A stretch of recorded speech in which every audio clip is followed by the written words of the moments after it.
Hello बच्चों, आज हम अपने हिंदी उत्सव पाठमाला में दिए गए पाठ 18 मित्रता पढ़ने जा रहे हैं।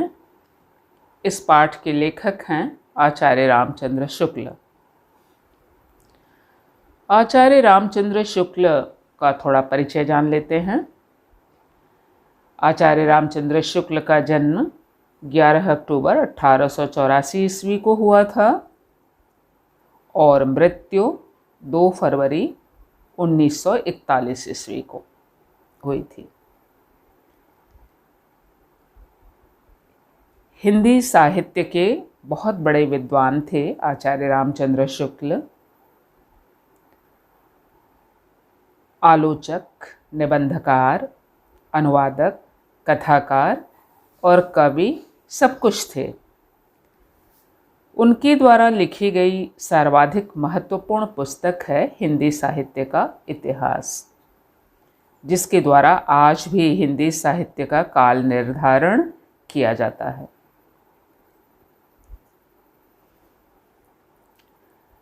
हिंदी निबंध के क्षेत्र में शुक्ल जी का महत्वपूर्ण योगदान है।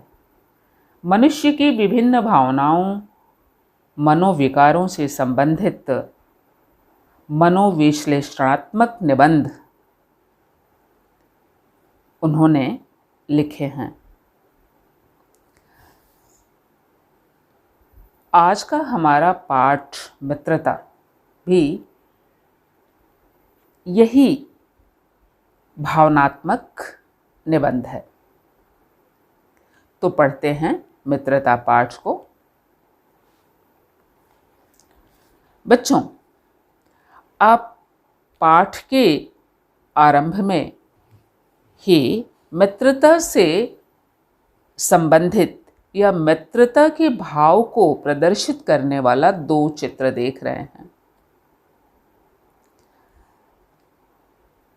मनुष्य मित्र बनाने की इच्छा रखता है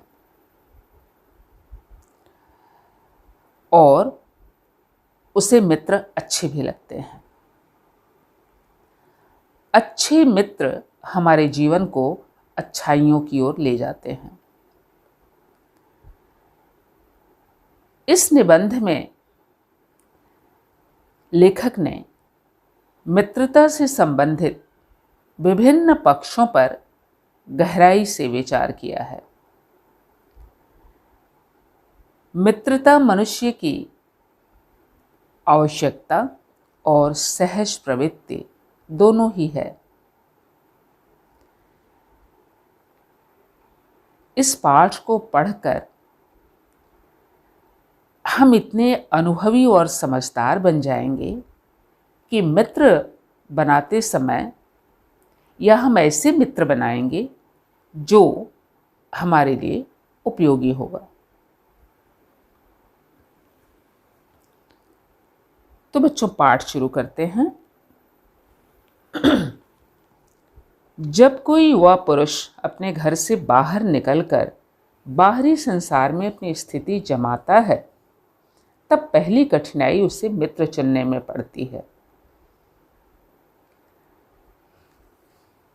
हर युवक बाहर निकलने पर जब अपने को स्थापित करता है, स्थिति जमाता है मतलब अपने आप को स्थापित करता है, लोगों के साथ जब अपने को समायोजित करता है, तो उसे मित्र चुनने का प्रश्न जरूर उसके मन में उठता है। उसकी एक कठिनाई होती है कि वो किस प्रकार से या किस प्रकार का मित्र चुने। यदि युवा पुरुष एकांत प्रेमी और निराले व्यक्तित्व का है, दूसरों से अलग प्रवृत्ति का है, तो उसके मित्र जल्दी नहीं बन पाते। परंतु यदि वह एकांत प्रेमी नहीं है, अलग रहने की प्रवृत्ति वाला नहीं है, तो उसके जान पहचान के लोग धड़ाधड़ बढ़ जाते हैं। और जब जान पहचान के लोग बढ़ जाते हैं, कुछ लोगों से उसका हेल मेल हो जाता है, तो उसके कुछ मित्र भी बन जाते हैं। हेल मेल ही मित्रता के रूप में परिणित हो जाती है, यानी मिलने जुलने वाले लोगों में से कुछ लोग मित्र के रूप में परिवर्तित हो जाते हैं, मित्र के रूप में बदल जाते हैं, मित्र बन जाते हैं। मित्रों के चुनाव की उपयुक्तता पर उसके जीवन की सफलता निर्भर हो जाती है। लेखक कहते हैं कि अगर युवा पुरुष ने अच्छे मित्र का चुनाव किया तो उसका जीवन सफल हो जाता है, क्योंकि अगर उसने अच्छे मित्र का चुनाव नहीं किया तो उसे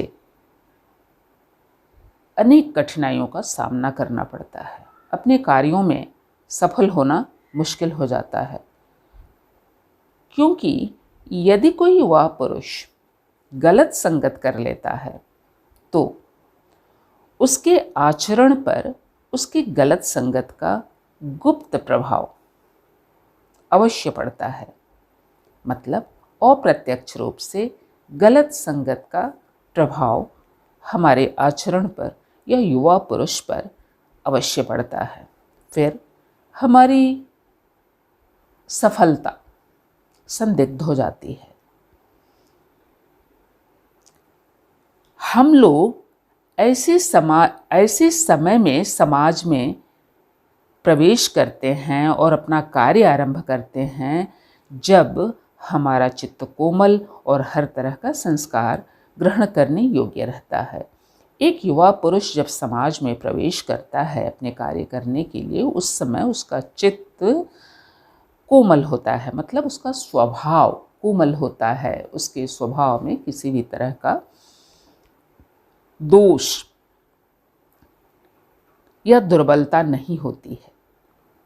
और मित्रों से जो भी संस्कार उसे मिलता है, मित्रों से जो भी उसे आदतें मिलती हैं, उन्हें वह आसानी से ग्रहण कर लेता है।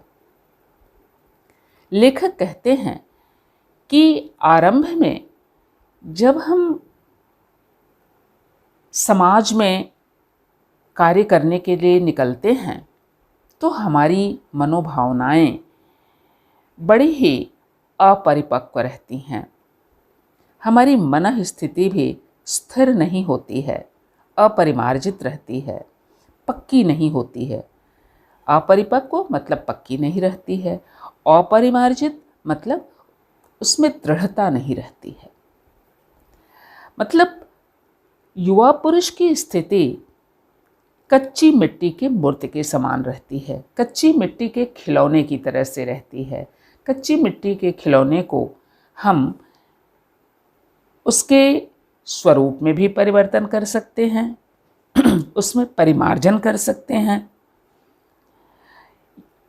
हम यह भी कर सकते हैं कि उस कच्ची मिट्टी के खिलौने को एक देवता का आकार दे दें या उसे एक राक्षस का आकार दे दें। तो युवा पुरुष की स्थिति कुछ वैसी ही कच्ची मिट्टी के खिलौने की तरह से होती है, जिसके स्वरूप में परिमार्जन किया जा सकता है, मतलब जिसके स्वरूप को बदला जा सकता है। और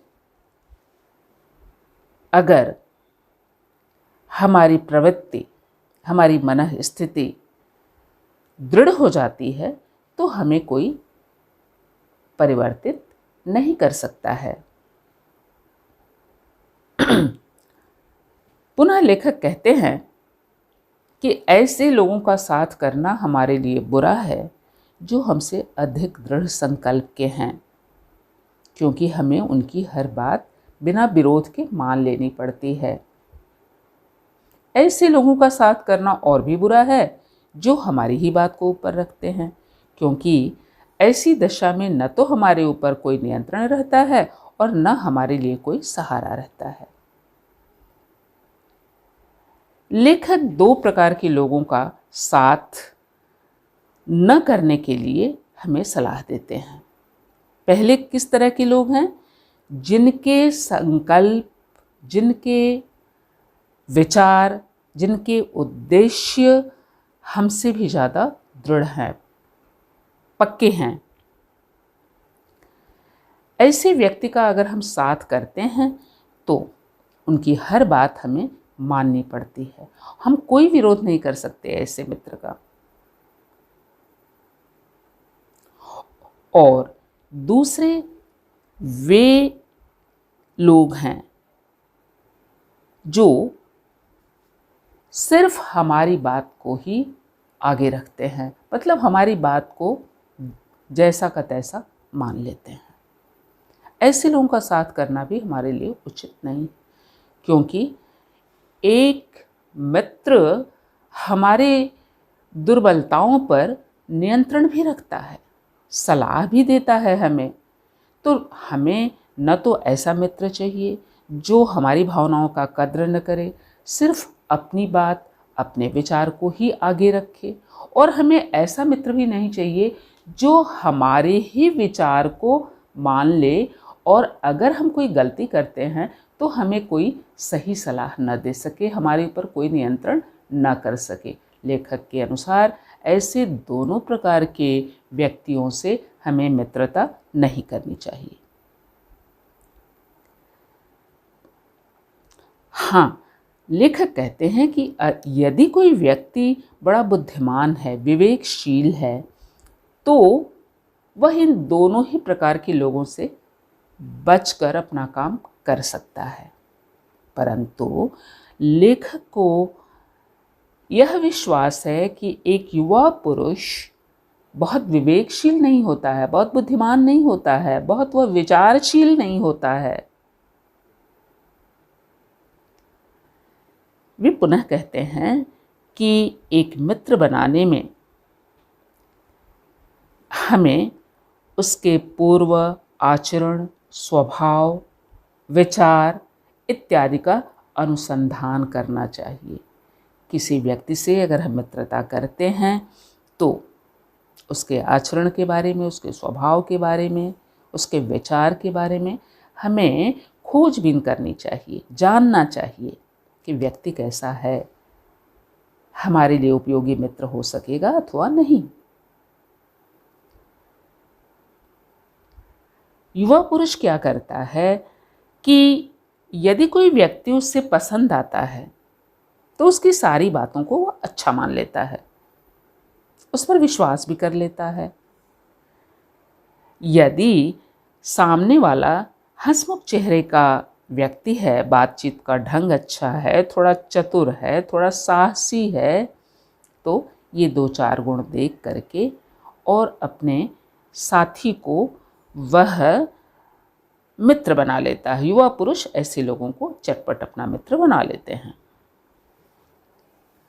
और यह नहीं सोचते कि इस व्यक्ति से मैत्री या मित्रता करने का हमारा क्या उद्देश्य है, और जो कुछ हमारा उद्देश्य है वह इस व्यक्ति से मित्रता करने के बाद पूरा होगा अथवा नहीं। इस व्यक्ति से या अमुक व्यक्ति से जिसे हम मित्र बना रहे हैं, उससे मित्रता करने का कोई मूल्य है अथवा नहीं।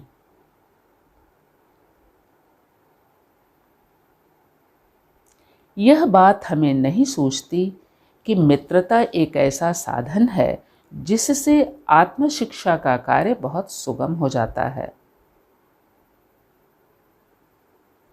बच्चों, यह बात आपके समझने के लिए बहुत ही गूढ़ है। आप इस बात को समझिए कि मित्रता हमारे लिए एक साधन है। कौन सा कार्य करने का साधन है? हमारी आत्मशिक्षा का कार्य करने का साधन है। मतलब हमें हमारे ही बारे में शिक्षा देने का साधन है। हम स्वयं अपने आत्मशिक्षा मतलब हम स्वयं अपने बारे में जान सकें। कैसे जानेंगे?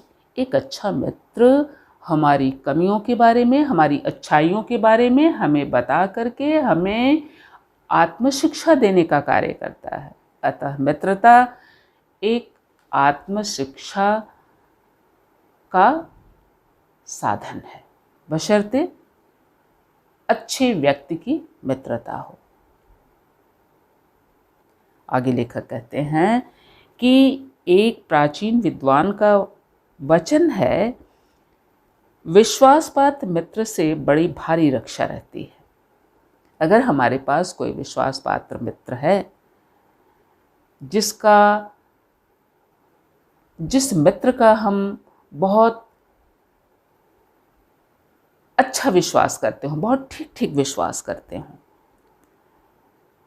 ऐसा विश्वसनीय मित्र अगर हमारे पास है तो वह हमारी हमेशा बुराइयों से, कठिनाइयों से रक्षा करता है। और जीवन में अगर ऐसा मित्र हमें मिल जाता है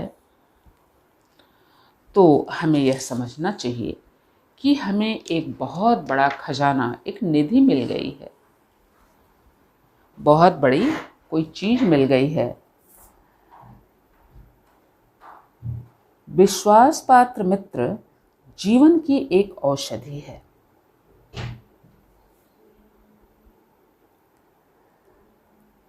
लेखक कहते हैं कि अच्छा मित्र, एक ऐसा मित्र जिसका हम विश्वास कर सकते हैं, वह हमारे लिए औषधि का काम करता है। जब कभी हम बीमार हुए, जब हमें कोई परेशानी हुई, तो हमारा इलाज इस औषधि से हो जाता है। जैसे हमारे पास कोई दवा है और हम बीमार होते हैं, थोड़ा बहुत हमारी तबीयत खराब हो जाती है, तो हम उस दवा को लेकर अपनी तबीयत दुरुस्त कर लेते हैं। वैसे ही एक विश्वास पात्र मित्र हमारे जीवन में औषधि का कार्य करता है।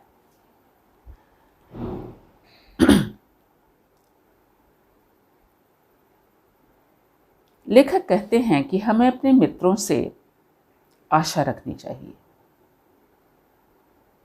कि वे उत्तम संकल्पों से हमें दृढ़ करें। लेखक के अनुसार हमें कैसे मित्र चाहिए? जो हमें उत्तम संकल्पों से दृढ़ करें, हमारे अंदर अच्छे विचार, अच्छे निश्चय, अच्छे उद्देश्य को प्राप्त करने के लिए हमें प्रोत्साहित करें। हमारे दोषों और त्रुटियों से हमें बचाएं। हमारे अंदर दोष उत्पन्न हो सकते हैं, दुर्बलता उत्पन्न हो सकती है, हमसे गलतियां हो सकती हैं, तो उससे हमें बचाएं। और हमें सत्य के प्रति और पवित्रता के प्रति, सामाजिक मर्यादा के प्रति सचेष्ट करें। हमारे अंदर सत्य, प्रेम, सामाजिक मर्यादा के प्रति प्रेम उत्पन्न करें। जब कभी भी हम कुमार्ग पर पैर रखें तो वे हमें सचेष्ट करें। हम गलत रास्ते पर अगर जा रहे हों तो हमें वे पहले से आगाह कर दें, यह रास्ता ठीक नहीं है। इतना ही नहीं, वे हमें उत्तमतापूर्वक जीवन निर्वाह करने में मदद करें। पुनः लेखक कहते हैं कि सच्ची मित्रता में उत्तम वैद्य की सी निपुणता और परख होती है। अगर हमारा मित्र सच्चा है या हम किसी से सच्ची मित्रता करते हैं तो उसमें एक अच्छे वैद्य की सी निपुणता होती है, एक अच्छे वैद्य जैसा चतुराई उसमें होती है, जो किसी रोग को आसानी से परख लेता है।